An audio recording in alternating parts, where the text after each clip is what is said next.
Dalam video ini, saya mau akan menunjukkan cara membuat kursus pertama di Thinkific, langkah demi langkah, mulai dari mendaftar hingga menerbitkan kurikulum. Pertama, saya akan menunjukkan cara membangun kurikulum kursus menggunakan bab dan pelajaran untuk menyusun konten kursus. Lalu yang kedua, saya akan menunjukkan semua hal lain yang perlu Anda lengkapi sebelum Anda bisa menjual kursus Anda, mulai dari pengaturan penting, menetapkan harga, hingga menyiapkan halaman arahan kursus Anda untuk diterbitkan. Di akhir video, Anda akan memahami semua dasar-dasar platform Thinkific yang diperlukan untuk membuat kursus Anda.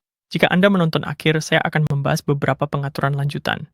Thinkific memiliki masa percobaan 14 hari, tetapi jika Anda menggunakan tautan afiliasi kami di deskripsi, masa percobaan Anda akan diperpanjang menjadi 30 hari. Ini menambah biaya untuk Anda dan kami menghargai menggunakan tautan ini karena membantu kami tutorial gratis, memasukkan email saya dan memulai masa percobaan 30 hari saya. Oh ya, nama saya Dan saya juga akan mengisi beberapa informasi pribadi dasar di layar pertama ini. Lalu Anda memang perlu memasukkan kartu kredit untuk masa percobaan, tetapi tidak akan dikenakan biaya. Kemudian klaim penawaran. Saya mau akan sampaikan kini bagian personalisasi untuk saat ini dan langsung mulai membuat kursus saya. Saat Anda pertama kali mendaftar, Thinkific akan menyoroti beberapa bagian di dalam aplikasi. Mereka memiliki semacam alur kerja terpandu untuk membantu Anda memulai di sini dan kita akan membuat produk digital pertama kita. Anda bisa melihat berbagai jenis produk yang dapat Anda buat di Thinkific, tapi kita akan membuat sebuah kursus. Sekarang, secara pribadi, saya lebih suka mempelajari dasar-dasarnya terlebih dahulu, lalu melihat apakah saya bisa mempercayai AI untuk mempermudah semuanya bagi saya. Jadi, untuk saat ini, mari kita klik lewati, buat produk kosong, dan di sini kita memiliki dashboard pembuatan kursus, dan kita bisa melihat kursus kita berjudul New Course, serta terlihat bahwa kursus ini masih dalam mode draft. Jika kita menggunakan pengaturan yang dibantu AI, kita akan melihat judul yang berbeda di sini secara default. Untuk mengubahnya, kita bisa langsung ke pengaturan dan kemudian di bagian paling atas kita bisa mengganti ini dengan nama kursus baru kita. Untuk saya, namanya akan menjadi YouTube Ranking Academy. Tombol-tombol aksi biasanya berwarna biru untuk membantu navigasi dan di sini kita akan klik simpan pengaturan. Mari kita kembali ke kurikulum kita, lalu segarkan halaman untuk melihat nama baru kita sudah diterapkan. Thinkific memiliki antarmuka yang bersih dan rapi yang benar-benar membantu membimbing kita melalui prosesnya. Mari kita klik tambah bab. Mari kita beri nama dasar-dasar. Kita akan pilih atur pelajaran baru sebagai draft secara default. Jika kita memikirkan tentang hierarki kurikulum, setiap bab yang kita buat bisa memiliki satu atau lebih pelajaran. Dengan mencentang kotak ini, kita memastikan tidak ada pelajaran yang tayang secara tidak sengaja. Klik simpan. Kita akan menggunakan navigasi atas untuk melanjutkan pengaturan kursus kita. Jika kita kembali ke tab kurikulum, kita bisa menambahkan bab kedua menggunakan tombol di bagian bawah ini. Mari kita beri nama yang ini menyiapkan channel Anda. Dan satu lagi, membuat video pertama Anda. Jadi sekarang kita punya 3 bab, kerangka dari kursus kita. Kita bisa dengan mudah menyeret dan melepas bab untuk mengatur ulang jika diperlukan. Dan jika kita klik judul bab ini, kita bisa kembali dan mengedit namanya. Jadi dalam kasus ini mungkin saya ingin memberi label setiap bab dengan nomor.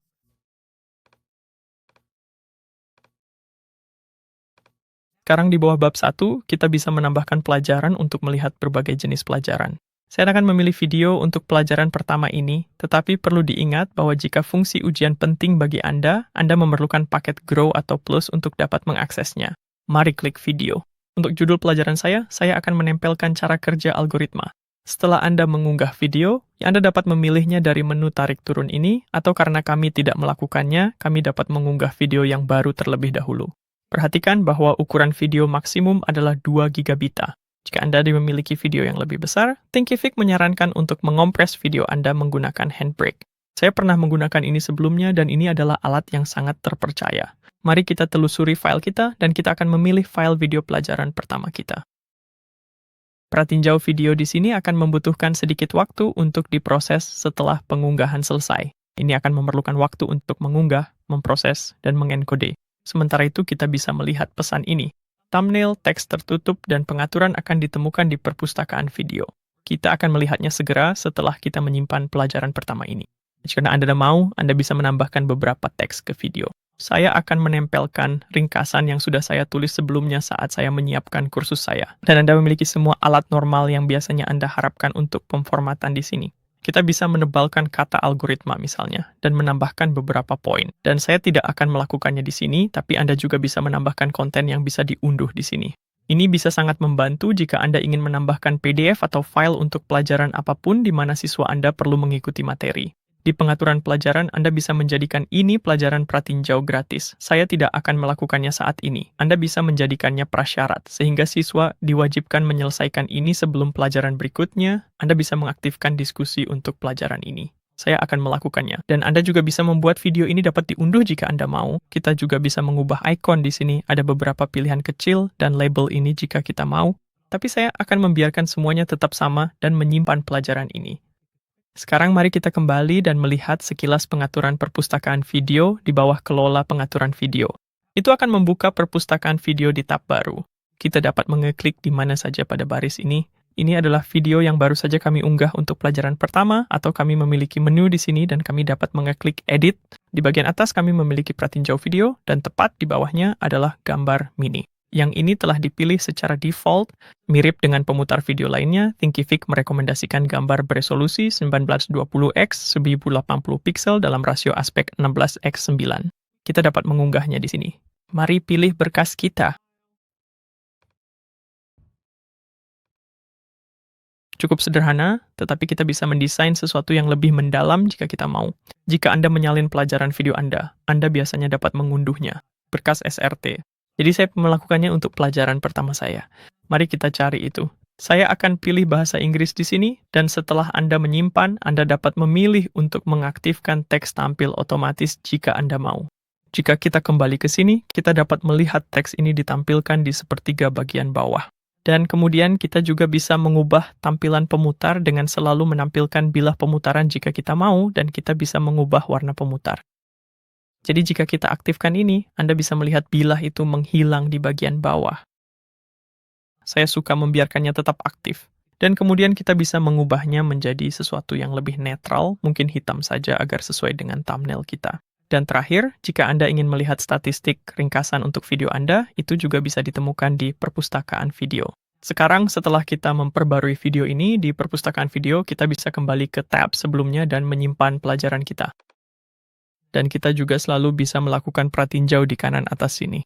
Ini akan membukanya di tab baru dan kita bisa melihat seperti apa tampilan pelajaran kita serta bagaimana bab dan pelajaran kita tersusun di panel sebelah kiri. Mari kita tutup ini untuk sekarang. Saat kita bekerja dari kiri ke kanan di bagian atas, saya ingin menunjukkan kepada Anda pengunggah konten. Ini sangat membantu jika Anda sudah memiliki sebagian besar materi kursus yang siap diunggah sekaligus dan Anda terutama memiliki pelajaran dalam bentuk PDF, video, atau audio. Mari kita klik unggah konten di bawah bab kedua kita. Dan di sini saya akan memilih 3 video lagi yang sudah saya siapkan. Saya akan buka dan mengunggah ketiga file ini. Anda bisa melihat jumlahnya. Thinkific menunjukkan kepada kita bahwa beberapa file sedang diunggah secara bersamaan. Di tab pengunggah konten, kita masih bisa mengganti nama pelajaran-pelajaran ini. Jadi saya bisa merapikan ini sedikit, lalu kita bisa memindahkan pelajaran ke bab yang sudah ada.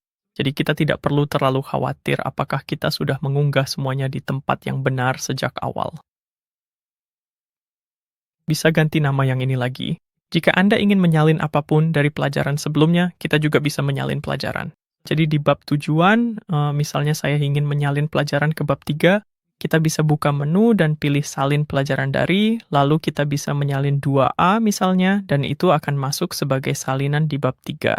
Dan jika kita perlu menghapus pelajaran tertentu, kita bisa menggunakan ikon tempat sampah dari tab pengunggah konten, atau jika kita membuka pelajaran dan menggulir ke bawah, kita juga bisa melihat tombol hapus pelajaran di sini, dengan satu konfirmasi terakhir. Sekarang setelah kita memahami dasar-dasar pembuatan kursus, saya ingin menunjukkan pengaturan yang Anda miliki untuk kustomisasi. Kita tidak akan membahas ini terlalu mendalam, tapi saya ingin menunjukkan apa saja yang bisa diubah dan di mana Anda bisa melakukannya. Ini adalah nama kursus yang tadi sudah kita ubah. Jika Anda memiliki beberapa instruktur yang sudah diatur, Anda bisa memilih yang baru di sini. Pengaturan akses privat dan tersembunyi akan memberi Anda lebih banyak opsi tentang bagaimana siswa dapat mendaftar. Kursus privat tetap bersifat publik, tetapi siswa harus meminta akses. Sedangkan kursus tersembunyi sama sekali tidak muncul, dan Anda memerlukan tautan langsung untuk mendaftar. Jika Anda memiliki kursus yang banyak berisi teks dan Anda merasa sebagian besar nilainya ada pada teks itu sendiri, Anda mungkin ingin mempertimbangkan untuk menonaktifkan penyalinan teks. Menurut saya, itu mungkin akan mengganggu siswa, jadi saya biarkan teks tetap bisa disalin. Dan jika Anda perlu menghapus kursus kapan saja setelah dipublikasikan atau bahkan dalam status draft seperti sekarang, disinilah Anda bisa melakukannya. Anda sebaiknya menyiapkan gambar kursus dan deskripsi produk kursus. Kita bisa klik unggah di sini dan menambahkan deskripsi singkat. Anda memiliki beberapa kendali atas tampilan pemutar kursus Anda. Sebagai ilustrasi, saya telah membuka pratinjau pemutar kursus. Kita bisa melihat beginilah tampilannya. Mari kita ubah ke tema gelap. Kita bisa menambahkan warna utama baru, dan kita juga bisa mengganti font jika mau. Jika kita simpan, lalu buka pratinjau pemutar kursus dan segarkan, Anda bisa melihat bagaimana perubahan tersebut akan diterapkan. Saya akan mengembalikan, simpan lagi, dan tetap menggunakan tema terang yang tadi kita pakai. Dan saya tidak yakin akan menggunakan fitur ini, tapi kita juga bisa menambahkan logo pemutar kursus jika mau. Jika kita simpan lalu segarkan pratinjau kita sekali lagi, Anda bisa melihat seperti itulah logo akan ditampilkan. Progres dan penyelesaian sangat penting untuk menjaga keterlibatan beberapa siswa. Anda bisa mengatur agar video diputar otomatis. Saya suka mewajibkan penyelesaian video 100%, tapi saya tidak ingin membebani siswa saya dengan pesan penyelesaian bab dan sertifikat. Saya akan menonaktifkan ini. Jika Anda ingin menambahkan sertifikat penyelesaian, Anda bisa memilihnya dari menu drop-down ini jika Anda sudah memilikinya. Atau jika Anda belum punya, saya akan membukanya di tab baru dan ini akan membawa Anda ke menu navigasi sebelah kiri pada bagian pengguna dan sertifikat. Jadi Anda selalu bisa kembali ke layar ini jika diperlukan. Dari sini, untuk kembali ke tempat sebelumnya, Anda bisa memilih produk, kursus, lalu mengedit ulang kursus yang telah kita buat. Dan sekarang Anda kembali ke pengaturan di bawah bagian progres dan penyelesaian. Melewati jadwal drip untuk saat ini, admin, mitra pendapatan, dan afiliasi adalah area yang mungkin perlu Anda ketahui jika kursus atau penawaran Anda berkembang dalam skala. Namun sebagai instruktur tunggal tanpa tim, kemungkinan besar Anda tidak perlu khawatir tentang hal-hal ini. Sekarang, kembali ke jadwal drip. Jadwal drip adalah sesuatu yang penting untuk diketahui jika Anda tidak ingin semua pelajaran Anda tersedia sekaligus. Dalam kasus tersebut, Anda dapat meneteskannya. Mengaktifkan drip akan membuat tab menu navigasi baru. Mari kita simpan dan buka itu. Di sini adalah tab jadwal infus. Kita sudah menyimpannya, jadi mari kita lanjutkan. Buat jadwal infus. Anda memiliki fleksibilitas untuk memilih jenis tetesan yang berbeda, dan kemudian jika Anda mengklik setiap bab di sini, Anda dapat memasukkan jadwal tetesan untuk setiap pelajaran berdasarkan jenis tetesan yang telah Anda pilih. Mari tambahkan 1 dan 2, simpan. Sekarang, jika Anda ingin mengubah ini, cara termudah adalah kembali ke jenis drip. Jika Anda memilih jenis drip lain, lalu simpan. Anda akan mendapatkan notifikasi bahwa melakukan hal tersebut akan menghapus jadwal kursus Anda. Dan jika itu yang Anda inginkan, agar bisa mengulang dan mengubah ini, itulah cara termudah untuk menghapusnya. Terakhir, untuk menghapus jadwal drip dan membuat semua pelajaran kursus Anda tersedia sekaligus, klik hapus pada jenis drip.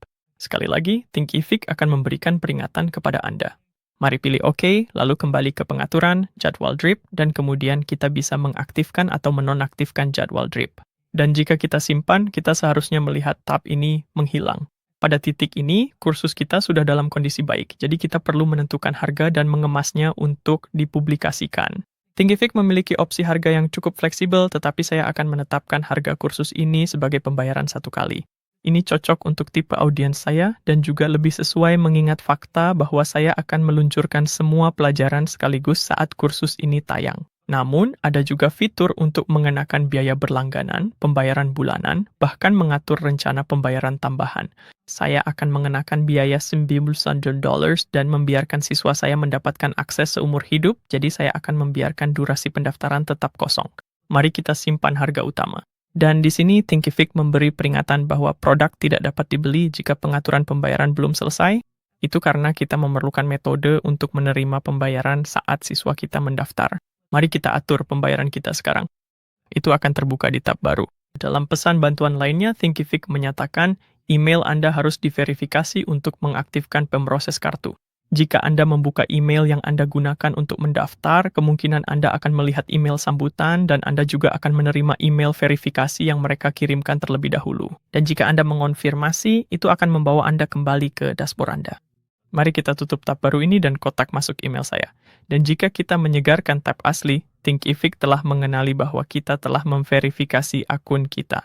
Pembayaran Thinkific didukung oleh Stripe, jadi saya akan mengatur pembayaran Thinkific di sini, dan itu akan mulai memandu Anda melalui proses pengaturan Stripe jika Anda belum memiliki akun. Sekarang, saya telah menyembunyikan detail pribadi saya di sini, tetapi saat pengaturan Stripe, Anda akan diminta untuk mengisi nama lengkap, alamat email, tanggal lahir, alamat rumah, nomor telepon, dan setidaknya di Amerika Serikat, nomor jaminan sosial Anda. Klik lanjutkan. Di halaman tinjauan, Anda mungkin ingin mengubah beberapa hal di bagian detail profesional. Secara default, akan ditampilkan URL situs Thinkific Anda, tetapi Anda bisa mengubahnya ke situs web pribadi dan menanamkan penawaran Thinkific Anda di sana jika Anda mau. Anda juga mungkin ingin mengedit detail publik Anda. Misalnya, deskriptor yang ditampilkan pada laporan pelanggan secara default dalam kasus saya adalah situs dan itu tidak terlalu membantu bagi orang-orang. Saya mungkin akan mengubahnya menjadi sesuatu yang sedikit lebih deskriptif, namun tetap umum jika suatu saat saya menjual kursus atau penawaran lain di masa depan. Email yang Anda gunakan untuk mendaftar juga akan otomatis terisi sebagai email dukungan pelanggan. Jadi Anda juga bisa mengubahnya jika diperlukan. Saya akan membatalkan ini. Terakhir, saya akan menyetujui dan mengirimkan. Sekarang Stripe sudah diatur. Anda perlu menambahkan detail rekening bank Anda agar Anda benar-benar bisa menerima pembayaran di masa mendatang. Setelah kita menutup tab itu, kita kembali ke alur kerja awal kita. Sekarang kita berada di halaman harga. Jika kita menyegarkan halaman, harga utama sebesar $99 sudah tersimpan dan tidak ada lagi pesan yang meminta kita untuk menambahkan pembayaran. Selanjutnya, kita akan memodifikasi halaman arahan untuk kursus kita, yaitu halaman yang akan dilihat orang ketika mereka membagikan URL kursus kita dan saat mereka memutuskan untuk membeli atau mendaftar. Saat pertama kali Anda masuk ke tab landing page, Thinkific akan menanyakan apakah Anda ingin memulai dengan preset gaya. Anda bisa menggulir untuk melihat-lihat jika mau, tapi seperti biasa, saya akan mulai dengan kanvas kosong. Di bagian atas, kita bisa mengubah slug dari URL kursus. Kita bisa menamainya YouTube Ranking Academy, lalu simpan. Kemudian, setelah kita memilih tombol Edit Page, halaman arahan menjadi jauh lebih mirip dengan pembuat situs web klasik yang dibantu AI. Jika kita mengarahkan kursor, kita bisa melihat setiap bagian disorot dengan garis biru. Kita memiliki banner, highlight dengan gambar, judul dan paragraf, teks dan media, dan setiap bagian yang berbeda memiliki tata letak yang bisa diedit. Jadi untuk banner mungkin saya tidak suka gambar satu halaman penuh seperti ini. Saya bisa memiliki castle swatch seperti ini dan menerapkannya. Untuk highlight, mungkin saya hanya ingin thumbnail kecil seperti ini. Atau jika saya tidak punya gambar, dalam keadaan mendesak, saya bisa mulai hanya dengan nama-nama highlight dan menerapkannya. Untuk elemen individu di dalam sebuah bagian, Thinkific akan memberikan dimensi yang direkomendasikan agar tampilannya bisa semaksimal mungkin, dan kita juga bisa mengubah warna latar belakang dari bagian-bagian ini. Kita bisa menggunakan gambar jika mau, atau di sini ada pemilih warna. Saya suka warna putih, jadi mari kita batalkan. Kita juga bisa menambahkan bagian baru, jadi salah satu hal yang mungkin ingin kita tambahkan adalah testimoni video. Kita bisa turun ke sini, menelusuri berbagai jenis bagian yang bisa ditambahkan, dan saya bisa klik video. Jika kita memilih ini, saya memang belum mengunggah trailer kursus saya secara unlisted di YouTube, tapi di sinilah Anda akan menempelkan URL tersebut, dan Anda bisa mengunggah gambar sampul, lalu kita bisa terapkan. Bagian kurikulum ini tidak muncul di sini saat pratinjau, tapi saya akan tunjukkan seperti apa tampilannya setelah kita publikasikan. Lalu jika kita menggulir ke atas, di kanan atas ini, kita bisa beralih ke pratinjau mobile kapan saja kita mau. Beginilah tampilan halaman landing kita di perangkat mobile. Kita bisa kembali ke tampilan desktop. Di pengaturan halaman, kita bisa mengaktifkan header dan footer jika diinginkan, jadi Anda bisa melihat seperti apa tampilannya saat header dan footer ini ditambahkan. Saya cukup suka dengan itu, jadi kita bisa membiarkannya. Jika kita kembali ke pengaturan, kita juga bisa mengakses pengaturan SEO untuk halaman ini, dan Thinkific sudah mengisinya untuk kita. Kita bisa mengubahnya. Kita juga bisa menambahkan beberapa kata kunci di sini. Saya suka menuliskan sesuatu di sini agar tidak merugikan diri sendiri dari segi SEO, tapi sebaiknya Anda mengharapkan lalu lintas utama akan datang dari jaringan yang sudah ada, audiens yang sudah ada, atau mungkin dari daftar email Anda. Saya akan lanjutkan dan simpan. Lalu di bawah gaya merek, disinilah Anda bisa mengubah font, warna, dan sudut. Jadi kita punya seluruh keluarga font dan kontrol atas ketebalan font. Kita bisa mengubah warna teks utama dan latar belakang ini. Jadi Anda bisa melihat saat memilih tema, beberapa dari ini mungkin sudah terisi otomatis, dan Anda juga bisa membulatkan sudut jika mau. Saya sebenarnya kurang suka tombol yang membulat. Saya lebih suka tampilan yang tegas dan bersih pada beberapa elemen ini. Jadi kita akan simpan sudut yang tidak membulat. Setelah mengubah gaya, gambar ini jelas kurang cocok, jadi saya mungkin akan mengunggah sesuatu yang sedikit berbeda, lalu menerapkannya. Terakhir, saya merasa AI bawaan sangat membantu untuk mengisi salinan di halaman utama kursus. Untuk hampir semua teks di halaman, Anda bisa mengkliknya lalu klik tombol AI ini. Kemudian, Anda bisa memberikan nada suara dan beberapa konteks pada generator teks AI jika diinginkan.